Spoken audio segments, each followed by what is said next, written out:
নমস্কাৰ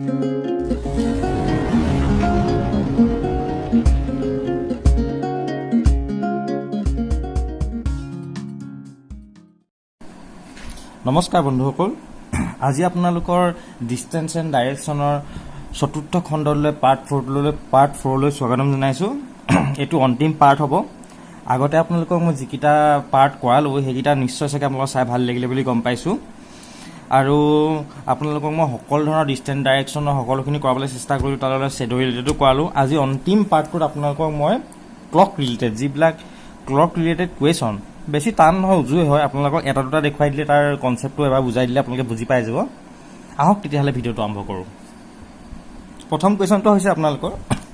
the hour hand of a clock is in north at 4:30, then find the direction of minute hand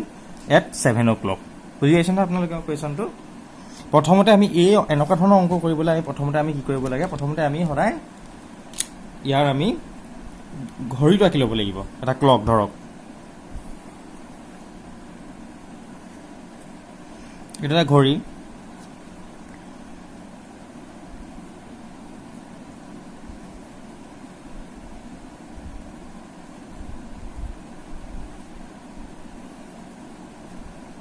এইটোত আমাৰ ঘড়ীটো হৈছে মাজতে কাটা। ইয়াত কি কৈছে, the hour hand of a clock is in north at 4:30। এতিয়া প্ৰথমতে যিটো যে আৱাৰ হেণ্ডটো ক'ত আছে, 4:30 বাজি আছে। 4:30 হ'লে এনেই ঘড়ীটো ক'ত থাকে আপোনালোকে নিজেতো ইমাজিনেশ্যন কৰিব। ধৰক যদি এতিয়া 4:30 হৈছে, ঘড়ীটো সদায় থাকিব 4:30 হ'লে চাৰিপিনে মুখ কৰি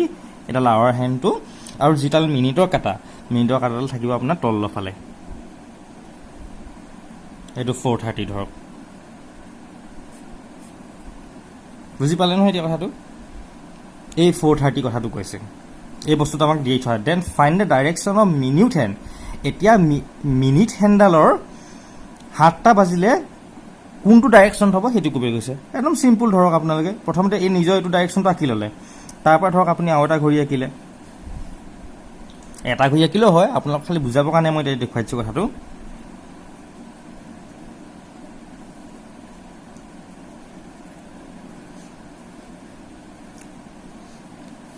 এতিয়া কৈছে যে 4:30টো আমি ইয়াত দেখিলোৱে। 4:30 থাকোঁতে আমাক কোনটো ডাইৰেকশ্যন বুলি কৈছিলে, নৰ্থ ডাইৰেকশ্যনটো আছিলে। কিন্তু আমাক কৈছে যে 7টা বাজিলে আপোনালোকে নিজে অনুমান কৰকচোন, মিনিটটো কোনটো ডাইৰেকশ্যন থাকে আপোনালোকে নিজে অনুমান কৰকচোন। 7 o'clock হ'লে ভাবক আপোনালোকে কোনটো ঠাইত থাকিব। পাৰিলে নে আপোনালোকে অনুমান কৰিব? দেখক মই দেখুৱাইছোঁ আপোনালোকক।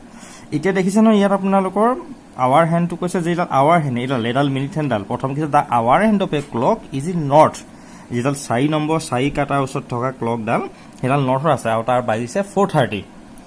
কিন্তু ইয়াত কৈছে যে then find the direction of minute hand হ'লে আপোনাৰ ধৰক যেতিয়া মিনিট হেণ্ড হ'ব 7 o'clock হ'লে আৱাৰ হেণ্ডডাল ইয়াত থাকিব আৰু ক্লক থাকিব আপোনাৰ ইয়াত। এতিয়া 7টা বাজি গ'ল, এইডাল মিনিট হেণ্ডডাল, আৰু আগতে আমাক দিয়ে থোৱা আছিলে এডাল আৱাৰ ক্লকডাল, হয় নাই বাৰু? কি কৈছে এতিয়া, the hour hand of a clock is in north. এডাল আৱাৰ হেণ্ড লৈ নৰ্থত আছে। Then find the direction of minute hand of 7 o'clock। 7 হ'লে মিনিট হ'ব, মানে সেই দুটাৰ মাজৰ যিটো আমাৰ ডাইৰেকশ্যনটো হ'ব সেইটো উলিয়াবলৈ কৈছে। তেতিয়া উলিয়াই দেখি গ'ল ইয়াৰ মাজত থকা যিটো ডাইৰেকশ্যন। আহক, এই মোবাইলটো পৰি গৈছিলে অলপ, দেখিছে নহয় আপোনালোকে। আৱাৰ হেণ্ড অফ এ, এইটো কি কৈছে, the hour hand of a clock is in north at 4:30 আছিলে আৱাৰ হেণ্ডডাল, এইটো 4 নম্বৰডাল। আৰু then find the direction of minute hand. এই মিনিট হেণ্ডডালৰ ডাইৰেকশ্যনটো কোনফালে বুজাবলৈ কৈছে। তেতিয়া অবভিয়াছলি এইটো এনেকৈ আৱাৰৰ পৰা এইটো যে যাওঁতে এইটো এণ্টি ক্লক ৱাইজে কৈছে। মই আপোনালোকক কৈছিলোঁ নহয়, ৰাইটত আহিলে ক্লক ৱাইজ আৰু অপজিট ছাইডে গ'লে এণ্টি ক্লক ৱাইজ। আৰু আপোনালোকে এটা কথা মন কৰিছে নাই, এই মাজৰ ডিগ্ৰীটো আপোনালোকৰ সেইখিনি আগৰখিনি চালে আপোনালোকে বুজি পাব। পটককৈ এইটো ভিডিঅ' চালে আপোনালোকে বুজি নাপায়। আগৰ মই আপোনালোকৰ পাৰ্টকেইটা সকলো বুজাই থৈছোঁ। এই মাজৰ পাৰ্টটো কিমান ওলাব আপোনালোকৰ, 135 ডিগ্ৰী। যেনেকৈ দেখুৱাইছিলোঁ 90 ডিগ্ৰী হয়, মানে যেনেকৈ ডাইৰেকশ্যনৰ যিটো আমাৰ উত্তৰ পশ্চিম হেৰি থাকে, যেনেকৈ আপোনালোকৰ এইটো সৰুকৈ দেখুৱাইছে ছাইডত। এই ডাইৰেকশ্যনকেইটা যেনেকৈ ইষ্ট, ৱেষ্ট, নৰ্থ, চাউথ, যেনেকৈ এইটোৰ পৰা এইটো মাজত 90 ডিগ্ৰী, এইটো 90 ডিগ্ৰী গোটেই তাৰমানে 360 ডিগ্ৰী হয়, মাজতটা ভাগ কৰিলে 45 ডিগ্ৰী হয়। ঠিক তেনেদৰে ধৰক এইটো খেলে এতিয়া যেনিবা হৈছে এই পাৰ্টটো আমি উলিয়াবলৈ লৈছোঁ দেখিছে নাই ইয়াৰ মাজত 135 ডিগ্ৰী আৰু এইটো ঘূৰিছে আপোনাৰ এণ্টি ক্লকৱাইজ এতিয়া এই কথাখিনি আপোনালোকে গম পালে কাৰণ এইটো অপজিট চাইডে ঘূৰিব ন কাৰণ এইটো পৰাহে আৱাৰৰ পৰাহে আপোনালোকৰ মিনিটটোৰ ডাইৰেকশ্যন উলিয়াবলৈ কৈছে সেইকাৰণে এণ্টি ক্লকৱাইজ উলিয়াব লাগিব এতিয়া আমি কি কৰিম এইটো এতিয়া কেনেকৈ উলিয়াম এতিয়া তাক উলিয়াবৰ কাৰণে আমি ডাইৰেকশ্যনটো আঁকি ল'ব লাগিব যিখিনি আপোনাৰ আগতে শিকাইছিলোঁ মই ইষ্ট ৱেষ্ট নৰ্থ চাউথ এইটো আঁকি ল'লে আপোনালোকে এইটো আঁকি লোৱাৰ পিছত আপোনালোকে এতিয়া কৰিব লাগিব কি এতিয়া কি কৈছে নৰ্থত আছে আপোনাৰ ক্লকটো এতিয়া কি কৈছে নৰ্থৰ পৰা 135 ডিগ্ৰী কৈছে নৰ্থ কোনটো এইটো আৰু কি কৈছে 135 ডিগ্ৰী এণ্টি ক্লকৱাইজ ঘূৰিব লাগিব আপোনালোকক মই আগতে দেখুৱাইছিলোঁ এইখন বাওঁ হাতখন লৈ ল'লে এইটো চাইড হৈছে বাওঁ এইটো চাইড সোঁহাত হ'লে ক্লকৱাইজ এইটো বাওঁ হাত হ'লে এণ্টি ক্লকৱাইজ এতিয়া ইয়াৰ পৰা আপুনি 90 ডিগ্ৰী আহিলে এতিয়াতো আমাৰ খেল নাই হোৱা 90হে আহিছোঁ আৰু 45 ডিগ্ৰী আহিলোঁ মানে আমাৰ 135 ডিগ্ৰী হৈ গ'ল দেখিছেনে কি ধুনীয়াকৈ 135 ডিগ্ৰী হৈ গ'ল তেতিয়া মানে এই ডাইৰেকশ্যনটোত ঘূৰি থ'ব বহি কাৰণ ইয়াত কৈছে ন নৰ্থ এই চাৰিটোতো নৰ্থত আছে চাৰিটো নৰ্থত আছে ধৰক আমি ইয়াতে চাৰিটো লগাই ল'লোঁ নৰ্থত চাৰিটো আছে এই চাৰিৰ পৰা এনেকৈ ঘড়ীটো উল্টাকৈ ধৰিলোঁ যেনিবা ঘড়ীটো এটা 12 মিনিটৰ কাটাডাল ইয়াত আছে মিনিট কাটাডাল কাৰণ ঘড়ী কাটাটো মিনিট কাটা আৰু ইয়াৰ পৰা কৈছে আৱাৰৰ পৰা মিনিট লেবলৈ কৈছে কাৰণে এইটো এণ্টি ক্লকৱাইজ ঘূৰিলে সেই এণ্টি ক্লকৱাইজ হোৱাৰ কাৰণে এই মাজৰ 135 ডিগ্ৰী হৈ গ'ল এতিয়া ডাইৰেকশ্যনটো আপোনালোকে মই ডাইৰেকশ্যন উলিয়াবলৈ আপোনালোকক মই শিকাই থোৱা আছে আগতে আগৰ ভিডিঅ'কেইটা চালে আপোনালোকে বুজি পাব এই ডাইৰেকশ্যন উলিয়াবলৈ কেনেকৈ যেনেকৈ এইটো আপোনাৰ নৰ্থ ইষ্ট হয় এই যেনেকৈ এইটো চাউথ ইষ্ট হয় এইটো যেনেকৈ চাউথ ৱেষ্ট হয় তেনেকুৱা কিন্তু ৱেষ্ট চাউথ নহয় আৰু চাউথ এইটো উত্তৰ মেৰু দক্ষিণ মেৰুৰ পৰাই গণনা কৰে নৰ্থ আৰু চাউথৰ পৰা তেতিয়াহ'লে 12 নম্বৰ কাটাডাল ক'ত পৰিব চাউথ ৱেষ্ট তেতিয়া ইয়াৰ এনচাৰ হ'ব আপোনালোকৰ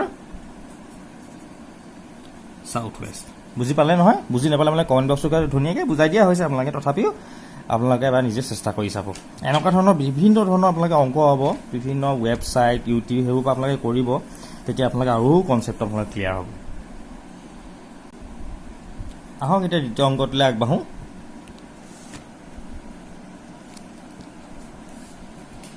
এইটো কৰি দিলে আপোনালোকৰ কনচেপ্টটো ধুনীয়াকৈ ক্লিয়াৰ হৈ যাব বেছি বেলেগ ধৰণৰ ইমান অংক নাহে ক্লাৰ্ক পিঅ'ত এনেকুৱা ধৰণৰ অংক আহে ঘড়ী কাটাৰ লগত খালি আপোনালোকে টাইমটো সোনকালে কৰি কেটচ কৰিবলৈ চেষ্টা কৰিব এইটো কি দিছে the minute hand of a clock এইটো কৰি দিলে আপোনালোকৰ আৰু ক্লিয়াৰ হৈ যাব the minute hand of a clock is in north east at 4:30 then in which direction the hour hand will be at 10:30 বুজি পালে নহয় ছেইম প্ৰচেছ আপোনালোকে এটা ঘড়ী আঁকি ল'লে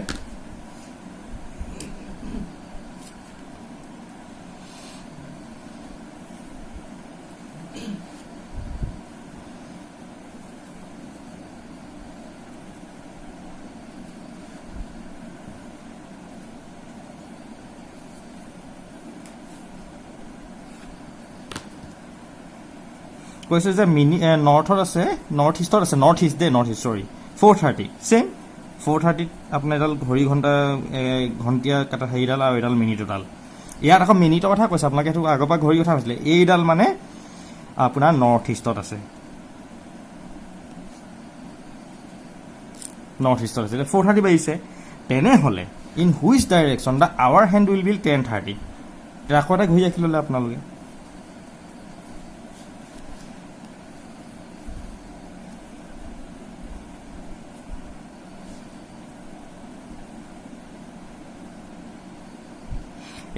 এতিয়া কি কৈছে যে which direction the hour hand will be 10:30 হ'লে কেনেকৈ হয়তো আপোনালোকে ভাবকচোন ভাবিলে আপোনালোকে নিজেই পাৰিব আপোনালোকে এইটো 10:30 হ'লে ঘণ্টাডাল ইয়াত থাকিব আৰু মিনিটডাল ইয়াত থাকিব এইটো 10:30 ইয়াত এতিয়া আপোনাক কি কৈছে minute hand of a clock minute আৰু আৱাৰ হেণ্ডৰ মাজত উলিয়াবলৈ কৈছে তেতিয়া আৱাৰ এইটো বুজি পাইছে নাই কথাটো আপোনালোকে যেনেকৈ কৈছে আপোনাৰ মিনিটৰ পৰা আৱাৰ হেণ্ড এটা মিনিট ক্লকডাল গুণাল কাৰণ এইডাল 4:30 আছিলে 4:30 থাকোঁতে 6 আছিলে তাৰপৰা আৱাৰ হেণ্ডটো কি আছিলে 10 মানত 10:30 বাকী যিটো উল্লেখ কৰিছে সেইটোত গুৰুত্ব দিব বাকীটো এতিয়া ইয়াত যেনেকৈ আৱাৰ কৈছে 10 ইয়াত আৱাৰ হেণ্ডত কি কৈছে 10 সেই 10টোত গুৰুত্ব দিব ক্লকৱাইজ এণ্টি ক্লকৱাইজ নিৰ্ধাৰণ কৰিব মানে কাৰণে মানে ইয়াত মিনিট হেণ্ড কৈছে 4টা 30 এই 4টো ভুল যাওক এইডালত গুৰুত্ব দিয়ক মানে মিনিটৰ পৰা আৱাৰটো উলিয়াবলৈ কৈছে তেতিয়াহ'লে কোনটো ডাইৰেকশ্যন হ'ব লাগে নিজে একদম ইজি যেনেকৈ আগৰটোত কৈছিলে আগৰটোত আপোনাৰ ঘণ্টা পৰা মিনিটত কৈছিলে নেকি ঘণ্টা মিনিটত কৈছিলে কাৰণ সেইটো এণ্টি ক্লকৱাইজ হ'ল কাৰণ যোনটো আগত থাকে এতিয়া এইটো ডাইৰেকশ্যনত যাব ন এইটো কাৰণ প্ৰথম কৈছে মিনিট দেখিছে নহয় তাৰপৰা কৈছে ঘণ্টা 10টো মিনিট 4টা 30 আছিলে 6টোত ধৰিব লাগিব এটা তেতিয়াহ'লে কেতিয়া নহওকচোন এতিয়া আমি ইয়াত 135 ডিগ্ৰী আগৰ নিচিনাকৈ হৈছে হয় নাই বাৰু একদম সহজ আপোনালোকে অলপ মন দি খালি বুজিলে হৈ যাব ছেম আগৰ দৰে আপোনালোকে ইয়াতে ধুনীয়াকৈ ডাইৰেকশ্যন সেইটো আঁকিলে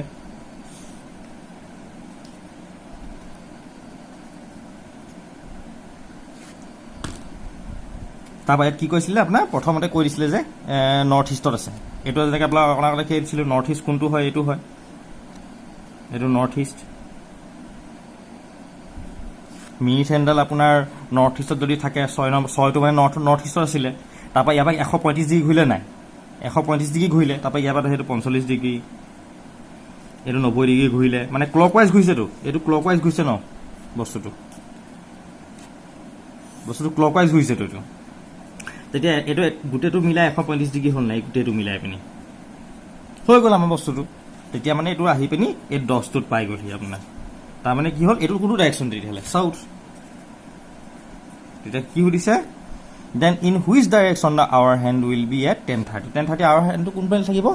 আপোনাৰ চাউথৰ পিলে একদম সহজ আপোনালোকে খালি ভালকৈ বস্তুখিনি অলপ চাই মন কৰিলে গোটেই কথাখিনি বুজি যাব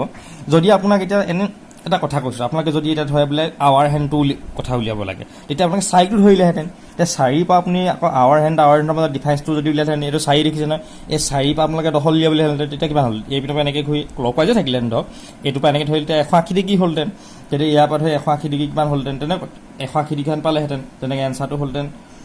চাউথ ৱেষ্ট হ'লহেঁতেন তেনেকুৱা ধৰণৰ সেই কনচেপ্টটোতে আপোনালোকে গোটেই বাকী যিমান ক্লক লগা ৰিলেটেড সকলোখিনি কনচেপ্ট মানে কুৱেশ্যন এনচাৰ ইয়াৰ পৰাই কৰিব পাৰে একদম সহজভাৱে বুজাবলৈ চেষ্টা কৰিছিলোঁ আৰু বুজি নাপালে কমেণ্ট বক্সত মোক কমেণ্ট কৰিব আৰু ইয়াতে মই সমাপ্ত কৰিছোঁ আপোনাৰ ডিষ্টেঞ্চ এণ্ড ডাইৰেকশ্যনৰ যি 4টা পাৰ্টত মই চেষ্টা কৰিছোঁ যিমানখিনি পাৰোঁ আপোনালোকে এইখিনি অংক কৰিলে যথেষ্ট বুলি ক'ব পাৰি আপোনালোকে এনেকুৱা ধৰণৰ বিভিন্ন ধৰণৰ আপোনালোকৰ কিতাপ বা আপোনালোকে ইউটিউব বা বিভিন্ন ধৰণৰ ৱেবছাইটৰ পৰা আপুনি যিমান প্ৰেক্টিছ কৰিব আপোনালোকে সিমান আপোনালোকে এনেকুৱা ধৰণৰ অংক কৰিব পাৰিব তেতিয়া কাইলৈ আমি নতুন এটা চেপ্টাৰ ষ্টাৰ্ট কৰিম আপোনাৰ অৰ্ডাৰ ৰেংকিং কৰিম তাতো 2-3টা ক্লাছ মানে খৰচী মাৰি সকলোখিনি আপোনাৰ কনচেপ্ট শিকাবলৈ চেষ্টা কৰিম